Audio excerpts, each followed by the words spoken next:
Cognizant academy के physics class में आप सबों का स्वागत है। Today my topic is Kirchhoff's laws. Kirchhoff's laws को हम लोग दो पार्ट में देखेंगे। एक पार्ट में लॉ को देखेंगे और जो दूसरा पार्ट होगा उसमें हम लोग किरचॉफ्स लॉ का एप्लीकेशन देखेंगे। तो सबसे पहले जो है इस वीडियो में हम लोग किरचॉफ्स लॉ के दोनों लॉ को बिल्कुल क्लियर करने जा रहे हैं। ठीक है, जो किरचॉफ्स फर्स्ट लॉ है, किरचॉफ्स फर्स्ट लॉ को हम लोग पॉइंट रूल के नाम से भी जानते हैं, जंक्शन रूल भी बोलते हैं, या फिर करंट रूल जो है, ठीक है, ये भी हम लोग बोल सकते हैं। तो किरचॉफ्स फर्स्ट लॉ बोले, पॉइंट रूल बोले, जंक्शन रूल बोले, ठीक है, या फिर करंट रूल बोले, ठीक है, this all are the same thing, right. सबसे पहले जो है, ठीक है, हम लोग देखें कि ये किरचॉफ्स फर्स्ट लॉ जो है वो क्या है, क्या होगा इसका स्टेटमेंट, है ना। तो it states that the algebraic sum of all the electric currents meeting at a point or a junction is equal to 0. क्या है इसका statement? It states that the algebraic sum of all the electric currents meeting at a point or a junction is equal to 0. इसको एक simple diagram के जरिए जो है, ठीक है, हम लोग क्लियर करेंगे। सपोज करेंगे एक जंक्शन है और इस जंक्शन पे सारे इलेक्ट्रिक करंट जो है वो क्या कर रहे हैं, मीट कर रहे हैं, राइट। तो यहाँ पे देखिए ये वो जंक्शन है, ठीक है, या फिर वो पॉइंट है जहां पे सारे के सारे इलेक्ट्रिक करंट जो है वो मीट कर रहे हैं, मिल रहे हैं, ठीक है। तो यहाँ पे सपोज करिए इलेक्ट्रिक करंट I1 है, ये आप देख रहे हो इलेक्ट्रिक करंट I2 है। यहाँ पे अगर हम लोग देखें ये I3 है और यहाँ पे अगर हम लोग देखें तो ये I4 और यहाँ पर जो इलेक्ट्रिक करंट है वो क्या है, I5, ठीक है। तो the electric currents which are directed towards the junction are taken as positive and the electric currents which are directed away to the junction are taken as negative. तो यहाँ पे अगर हम लोग देखें तो जो इलेक्ट्रिक करंट I1 है, I2 है और I3, ये तीनों का तीनों जो है, ठीक है, जंक्शन की तरफ डायरेक्टेड है। दैट्स व्हाई इन तीनों को जो है हम लोग पॉजिटिव लेंगे। I4 और I5 जो है ये जंक्शन से दूर जा रहे हैं। दैट्स व्हाई I4 और I5 जो है that should be taken as negative. तो इस तरह से अगर देखा जाए तो in the given junction, in the given circuit diagram जो है, ठीक है, ये भी हम लोग बोल सकते हैं। तो इस सर्किट डायग्राम में हम लोग देख रहे हैं कि इलेक्ट्रिक करंट I1, I2 और I3 जंक्शन की तरफ आ रहे हैं। तो हम लोग लिखेंगे I1 plus I2 plus I3। तो प्लस तो करेंगे लेकिन I4 और I5 जो है, ठीक है, वो जंक्शन से दूर जा रहे हैं। दैट्स व्हाई यहाँ पर हम लोग लिख सकते हैं माइनस I4, यहाँ पर हम लोग लिख सकते हैं minus I5, that should be equal to 0। या फिर हम लोग लिख सकते हैं I1 plus I2 plus I3 minus I4 minus I5 is equal to 0। या फिर हम लोग लिख सकते हैं I1 plus I2 plus I3 is equal to I4 plus I5, right. तो ये हो गया हम लोगों का इक्वेशन नंबर 1। तो यहाँ पे देखिए I1, I2 और I3 ये तीनों के तीनों जो है इनकमिंग करंट है। कहने का मतलब है ये तीनों करंट जो है जंक्शन की तरफ आ रहे हैं, लेकिन I4 और I5 जो है ये जंक्शन से दूर जा रहे हैं। तो इस तरह से हम लोग जो है इसी स्टेटमेंट को दूसरे तरह से भी हम लोग कह सकते हैं कि eight any point or a junction, the total incoming current is equal to the total outgoing current. जो total incoming current होगा वो total outgoing current के बराबर होगा, ठीक है। जहां तक सवाल है किरचॉफ्स पॉइंट रूल का या किरचॉफ्स जंक्शन रूल का या किरचॉफ्स करंट रूल का, ये बेस्ड होता है, ठीक है, किस पर, कंजर्वेशन ऑफ चार्ज पर। कैसे हम लोग कह सकते हैं कि ये कंजर्वेशन ऑफ चार्ज पर बेस्ड होता है। अगर आप देखें तो electric current I is equal to क्या होता है, Q by T, the rate of flow of electric charge through the cross section of the conductor is called electric current. तो यहां से हम लोग Q इज इक्वल टू क्या लिख सकते हैं, IT लिख सकते हैं, ठीक है। तो ये जो इक्वेशन नंबर 1 है, अगर इसको जो है दोनों तरफ अगर हम लोग टाइम से क्या करते हैं, मल्टीप्लाई करते हैं, तो यहाँ पर मल्टीप्लाई कर देंगे इक्वेशन 1 को दोनों तरफ जो है t से, तो इसको हम लोग लिख सकते हैं i1t प्लस ये हो जाएगा i1t प्लस i2t प्लस क्या हो जाएगा i3t is equal to i4t plus हो गया हम लोगों का i5t।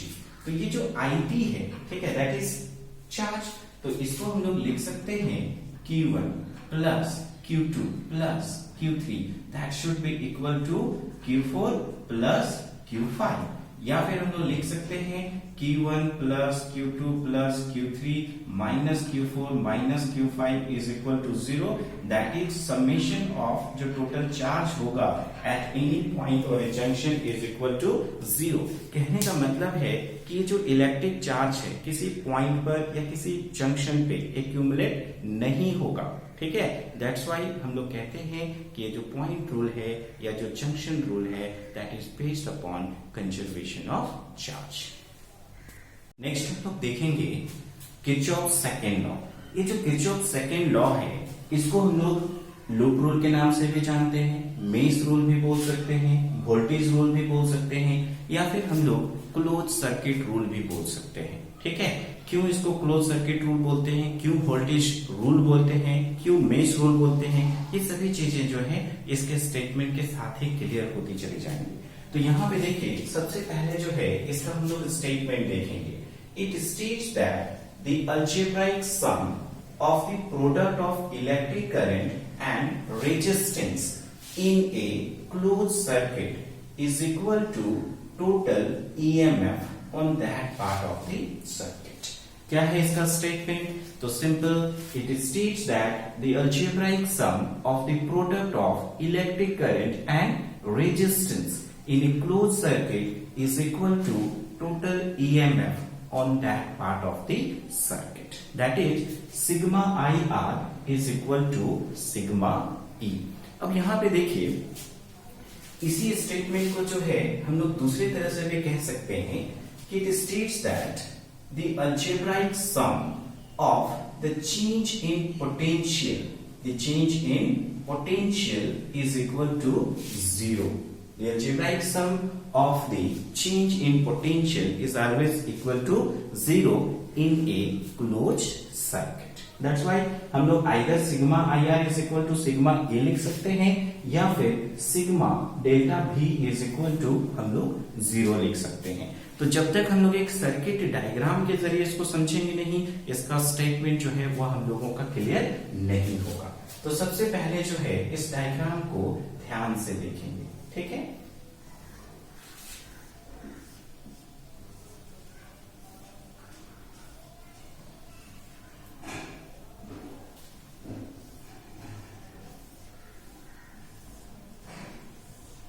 इस तरह से हम लोग देखें, इस सर्किट में हमने जो है ठीक है दो ईएमएफ लिया है। एक को जो है हम लोग अगर E1 लिख रहे हैं तो दूसरे को हम लोग क्या लिखेंगे, E2 लिखेंगे। अब देखिए जो रेजिस्टेंसेस है इसका नाम रख दिया हमने R1 है, ये R2 है, ये R3 है, ये R4 है और इसको हम लोग बोल रहे हैं R5, ठीक है। अब यहाँ पे देखिए अगर इस ईएमएफ के हिसाब से अगर हम लोग देखें तो जो इलेक्ट्रिक करंट है उसका डायरेक्शन जो है आप देख रहे हैं एंटी क्लॉकवाइज है, लेकिन इसके हिसाब से अगर देखें तो इलेक्ट्रिक करंट का डायरेक्शन जो है वो क्लॉकवाइज है। तो बस इतना ध्यान रखना है कि अगर आप एंटी क्लॉकवाइज को पॉजिटिव के रूप में लेंगे तो क्लॉकवाइज को नेगेटिव लेना है, अगर क्लॉकवाइज जो है इसको अगर पॉजिटिव ले रहे हैं तो एंटी क्लॉकवाइज को हम लोगों को नेगेटिव लेना है। तो यहाँ पे देखिए कि ये जो R1 है इसके सामने जो इलेक्ट्रिक करंट है उसको हमने I1 लिख दिया, इसके हिसाब से है। R2 जो है ठीक है इसके सामने जो इलेक्ट्रिक करंट है उसको हमने I2 लिख दिया और यहाँ पे देखिए ये हो गया हम लोगों का I3।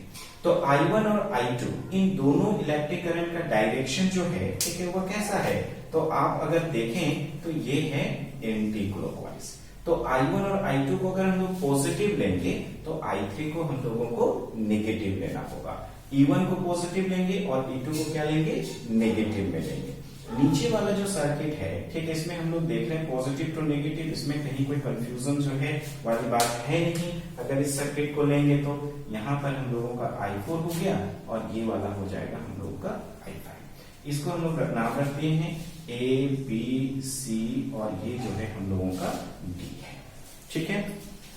सबसे पहले जो है अगर हम लोग close circuit A B C A को अगर हम लोग ले रखे हैं तो यहां पे देखिए इन दी क्लोज्ड सर्किट और इस क्लोज सर्किट का नाम क्या होगा A B C A। तो यहां पे अगर हम लोग देखें A B C A, इस क्लोज सर्किट में अगर हम लोग देखें तो product of electric current and resistance का जो समेशन होगा वो हमेशा टोटल ईएमएफ के बराबर होगा। तो in the close circuit A B C A हम लोग देख रहे हैं product of electric current and resistance. तो I1 R1 प्लस ये हो गया I2 R2 प्लस को लिखेंगे, लेकिन minus I3 R3 is equal to E1 के हिसाब से जो करंट है उसको हमने पॉजिटिव माना है, दैट्स व्हाई इसको हम लोग E1 को पॉजिटिव लेंगे, E2 को नेगेटिव लेंगे। तो इस तरह से अगर देखा जाए तो I1 R1 plus I2 R2 minus I3 R3 is equal to E1 minus E2 हो जाएगा, राइट। तो यहाँ पे सिंपल हमने देखा in the close circuit A B C A product of electric current and resistance करना था। I1 R1 plus I2 R2 लिया। I1 और I2 इन दोनों इलेक्ट्रिक करंट का डायरेक्शन जो है वो कैसा था एंटी क्लॉकवाइज, लेकिन I3 का क्लॉकवाइज था। तो अगर I1 और I2 को हम लोग जो कि एंटी क्लॉकवाइज डायरेक्शंस में है अगर पॉजिटिव ले रहे हैं तो I3 को हम लोगों को क्या लेना होगा नेगेटिव। सिंपल में हम लोग कर दिए I1 R1 plus I2 R2 minus I3 R3 is equal to E1 plus minus E2, right. तो यहाँ पे फाइनली जो है अगर आप देखें तो I1 R1 plus I2 R2 minus I3 R3 is equal to E1 minus E2 जो है ये हम लोग लिख सकते हैं। Now in the closed circuit, कौन सा क्लोज सर्किट देख रहे हैं? तो यहाँ पे देखिए A D B A, ठीक है, हम लोग देख रहे हैं A D B A। तो इस क्लोज सर्किट में अगर देखा जाए तो सारे के सारे इलेक्ट्रिक करंट का डायरेक्शन जो है वो एंटी क्लॉकवाइज में है। तो हम लोग आसानी से लिख सकते हैं I3 R3 plus I4 R4 plus I5 R5 is equal to, इस सर्किट में अगर देखा जाए तो EMF E2 है तो इज इक्वल टू हम लोग E2 लिख देंगे, ठीक है। तो ये था हम लोगों का किरचॉफ सेकंड लॉ।